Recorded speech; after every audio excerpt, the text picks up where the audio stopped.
안녕하세요. 지금 말씀하신 게 가장 불편하신 게 지금 속이 가스가 많이 차시고 그다음에 변비가 있으신 게 가장 불편하신 증상이십니까? 예. 이게 지금 몇 개월 정도 되셨다고 말씀을 하신 것 같은데 식사와 상관없이도 계속 좀 속이 더부룩하시거나 가스가 많이 차시나요? 여기서 검사를 해봤더니 예. 가스가 많이 찼다 그러더라고. 뭐 엑스레이 같은 걸 찍어보니까 그런 말씀을 들으신 거네요? 아니, 그냥 의사가 배 만지는 배를 만져보신 다음에 복부 진료를 하신 다음에 그런 말씀을 들으신 거죠? 지금 입났으면은 배가 아주 그냥 볼록이 튀나와요. 배가 볼록하게 지금 마치 위에 이렇게 배가. 임산부처럼. 예. 혹시 실례지만 키하고 체중이 대충 어떻게 되실까요? 몸이 85kg 나가더라고요. 키는요? 키는 168. 그러면 이러한 체중과 이러한 키에 맞는 체중 유지되신 게 좀 오래되셨습니까? 예. 근데 복부가 볼록하게 튀어나오고 그다음에 배에 가스가 찬 거는 한 몇 개월 전부터 나타나신 거고요. 예. 그러니까 이제 어찌 보면은 우리 소화 기능 자체가 어떤 기능적인 장애가 있어가지고 소화력이 지금 많이 떨어지시는 거고 그러시다 네. 보니까 변비가 생긴 것 같은데요. 예. 변비가 생기셨는데 이 변비가 생긴 것도 지금 몇 개월 정도 되신 겁니까?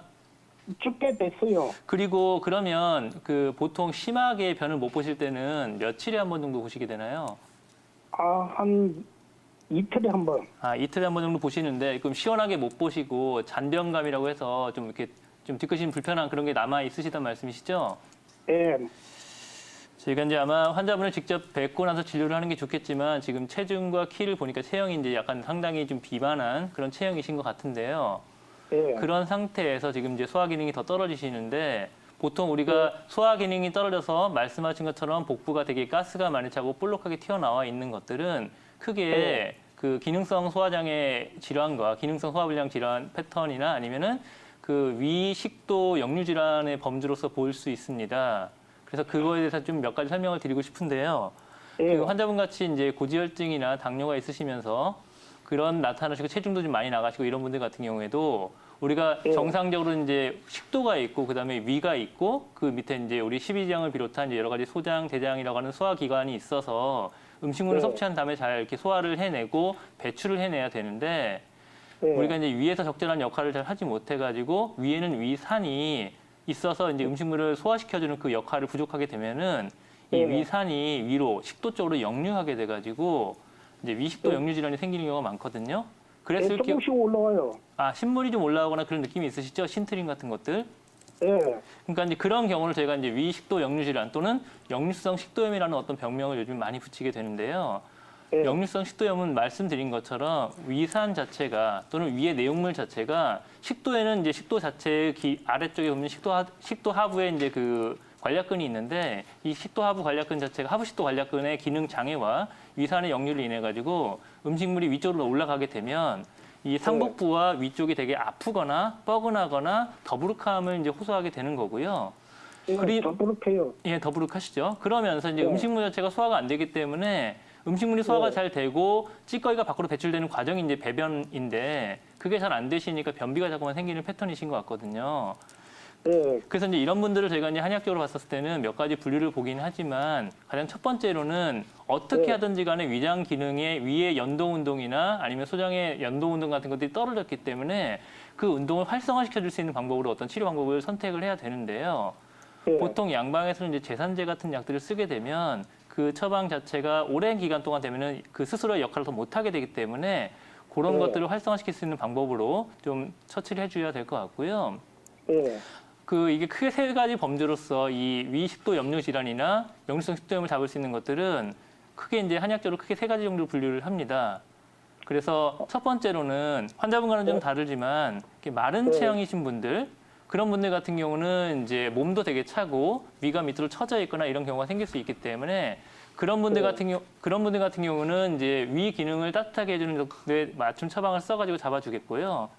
예. 두 번째로는 환자분처럼 아마 체중이 많이 좀 나가시고 이렇게 좀 비만하신 분에 속하는 분들은 이제 몸에 좀 열도 많이 쌓여 있는 경우가 있는데 그런 경우라면 이제 열을 좀 잡아주는 쪽으로 처방을 맞춰가지고 쓰는 경우도 있고 예, 열이 많아요, 그리고 이제 신물이 넘어오시거나 이러면 혹시 목에 이물감이나 뭐 불편감 같은 것들, 뭐 가래 같은 게 많이 끼거나 이런 것이 같이 수반되지 않습니까? 지금 저 가래가 끼더라고요. 예, 이게 좀 오래되면은 그렇게 생길 수도 있거든요. 그래서 이렇게 역류성 식도염으로 의심되는 환자분들 같은 경우에는 한약적으로 네. 봤을 때 이제 폐에 열이 많거나 아니면 폐에 좀 담이 낀다라고 해서 그럴 네. 경우에는 그 폐의 열이나 폐의 담을 없애주는 쪽으로 처방을 맞춰서 쓰기도 하는데요. 저희가 네. 보통 짧은 기간에 발생한 분들 같은 경우는 이제 뭐 침 치료를 통해 가지고 위장관의 기능과 활성화를 할 수 있는 방법을 하면 좋아지겠지만 환자분처럼 이제 수개월 이상 지난 분들 같은 경우에는 아마 근처에 한의원에 내원을 하셔가지고 그 네. 진료를 통해 가지고 제가 말씀드렸던 그런 처방들을 같이 침 치료나 어떤 침구 치료와 더불어서 병행을 하셔서 보셔야지만이 좀 효과를 볼 수 있을 것 같이 여겨집니다. 네, 아, 아버님. 병원에서 약 먹고 있는데요. 예. 그 약 갖고는 안 되겠네요, 그거. 지금 말씀하시는 걸 보면 이 단순한 이제 보통 이제 양방에서 쓰는 약들 같은 경우에 이제 그 치료과가 좀 없었고 한계가 좀 있기 때문에 계속적으로 나타나시는 거고 뭐 가래가 생긴다 아니면 위로 이렇게 신트림 같은 게 나타난다는 거는 증상이 조금 악화되는 패턴으로 보일 수도 있기 때문에 한계를 네. 느낀다면 한약적인 치료 방법을 같이 좀 병행해 보시거나 그 진료를 같이 좀 받아보시는 게 필요할 것 같습니다. 아, 그럼 또 한약방으로 좀 가봐야 되겠구나. 예, 한약방이 아니고 근처에 많은 한의원에 가셔서 진료를 받으시면 될 것 같네요. 네, 아버님 가까운 한의원 가셔서 진료 받아보시고요. 또 궁금한 네. 점 생기시면 저희가 지금처럼 상담 도와드릴 테니까요. 연락 주세요. 네. 네, 감사합니다. 네, 저희는 네. 이어서 계속해서 소화기 질환에 대해서 좀 더 이야기를 나눠보도록 하겠습니다. 네. 건강보험 심사평가원에 따르면요, 2011년부터 2015년까지 이 소화기 질환으로 진료받는 인원이 네. 28만 명 증가를 보였다고 합니다. 네. 이후에는 계속해서 지금까지 더 많은 인원이 이렇게 소화기 질환 때문에 고민을 많이 하고 있을 것 같은데요. 현재 5명 중 1명이 소화기 개통으로 이렇게 고통받는다는 연구 결과도 있네요. 네, 우리 성우 씨가 굉장히 자세하게 조사를 했는데 실제로 뭐 요즘 음식도 맵고 짜게 먹고 빨리 먹는 그쵸. 식습관이 있잖아요. 그렇기 때문에 좀 소화 불량을 호소하시는 분들 많아지고 있는데 우리 조현철 원장님께서는 이런 증상 어떻게 보시나요? 이런 증상들이 한의학적으로 이제 보통 얘기하면 배가 불러오는 증상을 가지고는 이제 복만증 또는 속이 좀 쓰리는 부분에 대해서 조작 그리고 신물이 넘어오는 증상을 가지고 탄산 그래서 동의보감 같은 데 보면 이 증상별로 여러 가지를 분류를 해놨고요. 그리고 이제 현대에 오게 되면 이제 우리가 여러 가지 그 진단기기가 발전을 하면서 위 내시경이라는 것이 이제 이렇게 발견이 되면서 위 내부에 있는 위벽 자체를 이제 관찰하게 됐습니다. 그래서 위벽이 헐었다 그러면 위염 그리고 그거 좀 만성적으로 보인다 그러면 만성 위염으로 보통 진단을 내리고 이 위벽 자체가 좀 이렇게 패여 있다 그러면 위궤양까지 진단을 내리게 되죠.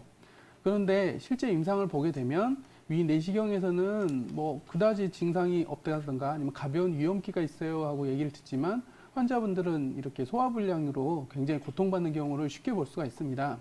실제로도 양방에서 양의학에서 이 연구 결과를 보게 되면 실제 위 내시경에서 한 정상인 분들 정상으로 진단받으신 사람 중에서 한 60% 이상이 내원했을 때 60% 이상이 실제로 소화불량을 호소하고 있고 이렇게 역류성 식도염으로 진단을 내리든 이렇게 소화기 관련된 약을 먹으면 증상이 개선된다고 합니다. 그래서 이런 환자들 군들을 모아서 기능성 소화불량이라는 진단명을 좀 내렸고요. 기능성 소화불량 환자분들은 이게 역류성 식도염이라는 증상과 아주 비슷하고 그리고 또 하나는 이렇게 진단을 내렸는데도 정상이 나오는 그런 군을 말하고 특히 양약에 있는 위산 분비를 좀 저해하는 약이라든지 위장 운동을 활발하게 하는 약이라든지 이런 거에 반응을 아주 잘하는 그런 기능으로 좀 볼 수가 있습니다. 그렇다면 한의학에서는 이러한 기능성 소화 불량의 원인 어떤 것들로 보고 있나요? 일단 기능성 소화불량이란 부분들은 위벽 자체 그러니까 우리가 보통 오장육부에서 소화에 관련되어 있는 그 식도라든지 위라든지 소장, 대장이라든지 모두 근육으로 되어 있습니다. 근데 이 근육이 우리가 이 몸에 있는 힘 근육이 아니고 평활근이죠. 그래서 이 근육 자체가 부드럽게 움직이지 않으면 그 위벽이 정상인다 하더라도 음식물이 내려갈 리가 없죠. 그리고 우리 이제 대뇌와 이 위장은 굉장히 밀접한 관계가 있습니다. 이제 시청자분들이 들어보기에는 뭐 간 이식이라든지 신장 이식이라든지 이런 이식을 오장은 가능하지만 위를 이식했다는 소리는 못 들어봤을 겁니다. 그러니까 위장과 대뇌는 굉장히 관계가 깊죠. 그래서 이 스트레스가 가장 큰 좀 원인으로 볼 수가 있고 또 하나는 식적이라고 실제로 음식물이 들어갔을 때 음식물이 밑으로 내려가지 않고 정체되어 있고 신물이 넘어오는 등 음식물과 관련된 소화기 장애들을 우리가 식적이라고 부릅니다. 그리고 이제 담적이라는 거는 사실은 최근에 용어이기도 하고 정확한 한의학 용어는 아니지만 담적이라는 카테고리 내에는 음식하고 상관없이 그러니까 음식이 들어오든 안 나오든 항상 상복부가 불편하고 뻐근하고 이제 이렇게 세 가지로 분류를 해볼 수가 있습니다. 그렇군요. 이렇게 세 가지 원인에 대해서도 알아봤습니다. 염창석 원장님, 그런데 많은 분들이 소화기 질환하면은 체한 경우를 드는 경우가 굉장히 많아요. 근데 이게 체를 했는지 안 했는지 좀 잘 모르고 있을 때 이럴 때 어떻게 좀 알아볼 수 있을까요? 저희가 이제 보통 체했다는 말씀을 꽤 많이 듣고요. 이제 체했다는 거는 아마 앞서 조현철 원장님 말씀하신 것처럼 이제 스트레스 반응하고 관련이 좀 있을 것 같은데 아니면 또 음식이 이제 되게 급하게 들어가거나 했었을 경우에 위장 간에 원래 이제 음식이 들어가면은 그 평활근이 이 위장관 자체의 운동이 음식물에 반응해가지고 적절한 운동을 해야 되는데 그 운동의 밸런스가 깨진 거를 우리가 체했다라고 표현을 하게 되거든요. 근데 그거를 진단하는 거는 보통 많은 분들이 아마 이 손에 있는 우리가 첫 번째 손가락과 두 번째 손가락 사이에 요 합곡이라고 하는 혈자리를 눌러보거나 안쪽을 눌러봤을 때 압통점을 많이 호소하는 경우를 볼 수 있는데요.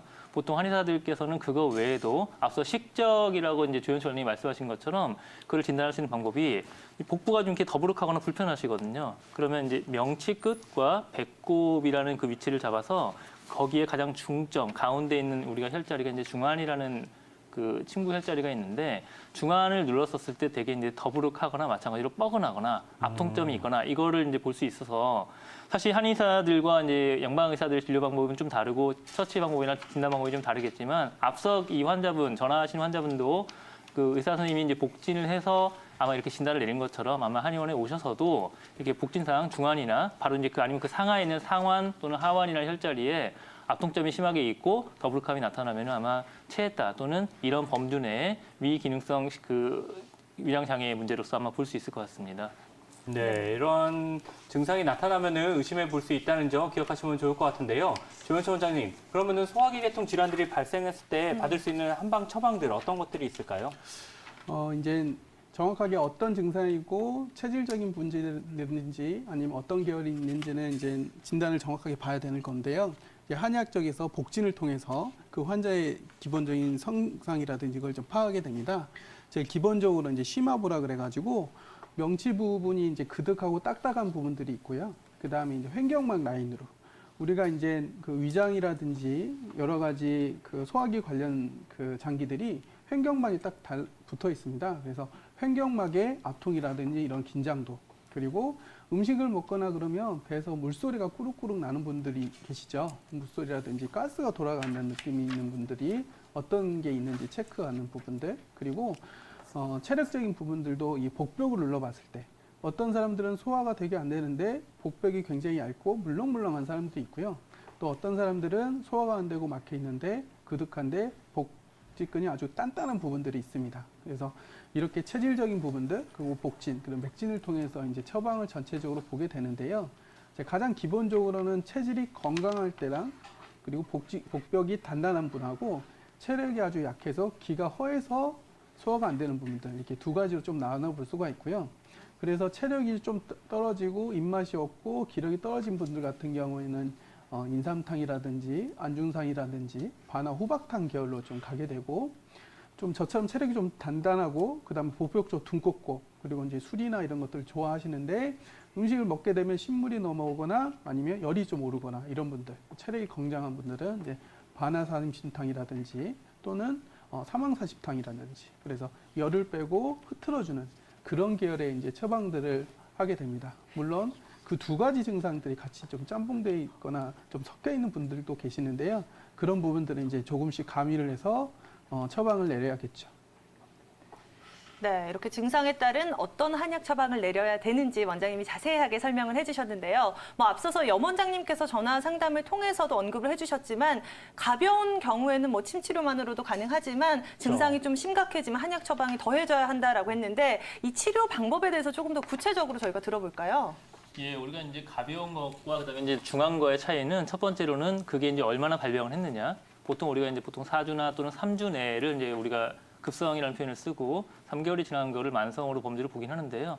그리고 이제 두 번째로 그 증상이 일상생활을 얼마만큼 지장을 주느냐에 따라서 경증이냐 중증이냐로 분류를 할 수 있을 것 같은데요.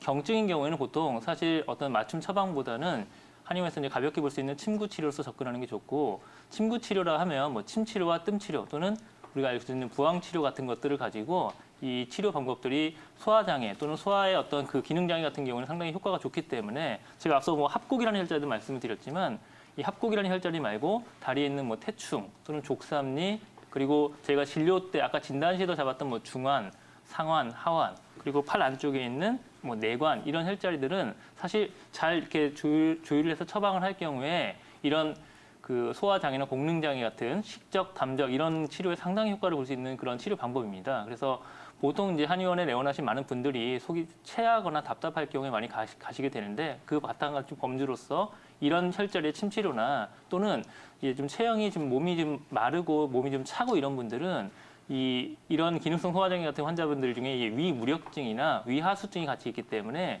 복부가 차고 좀 처져 있는 경우도 많거든요. 그럴 경우에는 복부에 해당하는 혈자리 같이 뜸 치료를 같이 병행하면서 하면 효과를 볼 수 있고요.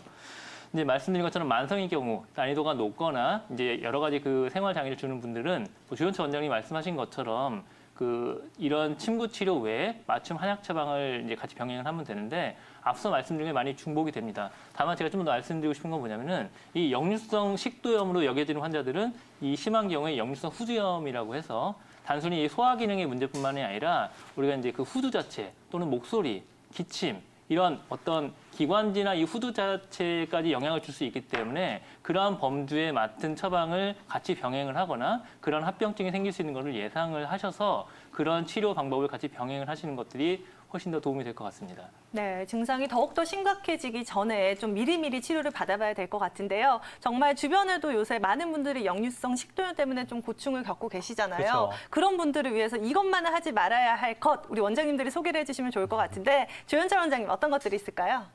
네, 역류성 식도염을 아까 제가 좀 설명드리기에 오장육부에서 육부는 근육으로 돼 있다 그랬잖아요. 그래서 음식물이 들어가면 충분히 짜주면서 밑으로 쑥 내려가줘야 됩니다. 이게 안 이루어지는 게 역류성 식도염인데요. 우리가 밥을 먹으면서 야 위야 움직여라 이렇게 명령 내리는 사람은 없잖아요. 밥을 먹으면 당연히 위가 천천히 움직입니다. 그래서 제일 첫 번째는 위가 쉴 때와 운동할 때를 정확하게 가르쳐줘야 됩니다. 그러려면 새끼를 좀 규칙적으로 드셔야 되고 시간에 맞춰서 그 시간에 음식이 들어가는데 그게 이제 소량 조금씩이라도 그 시간에 맞춰서 드셔야 되고 중간에 간식이라든지 이런 걸 드시면 안 됩니다. 가령 늦게 음식을 먹게 되면 밤새 위장이 한 6시간 음식이 들어가고 6시간 움직여줘야 되거든요. 그러면 우리가 이제 밤새 그 자동차 엔진을 틀어놓고 그냥 집에 가서 주무시는 것 같습니다. 그러면 엔진이 망가지겠죠. 그리고 또 하나는 음식물 드시고 바로 눕거나 하는 습관들을 가지시면 안 됩니다. 위장이 좀 음식물이 위로 올라가게 됐죠. 그리고 자극성 음식들, 산성이 좀 강한 음식이라든지 카페인이라든지 이런 음식은 좀 피하시고, 그리고 위에 그 발효식품들, 김치나 요구르트라든지 이런 거를 많이 좀 섭취하는 게 좋고요. 또 위장에 좋은 섬유질이 많은 음식들, 그냥 십자화 채소라고 보통 얘기를 하는데, 뭐 브로콜리라든지 이런 식품이라든지 또는 위장 운동을 좀 활성화시켜주는 생강이라든지. 그러니까 이런 부분들을 좀 많이 섭취를 하시고 또 위에 또 많이 머물게 하는 음식들이 기름진 음식들이라든지 인스턴트 음식들이 위장에 많이 좀 더 머물게 됩니다. 그래서 그런 음식들을 좀 피하게 된다 그러면 건강한 소화 습관을 지킬 수가 있으실 겁니다.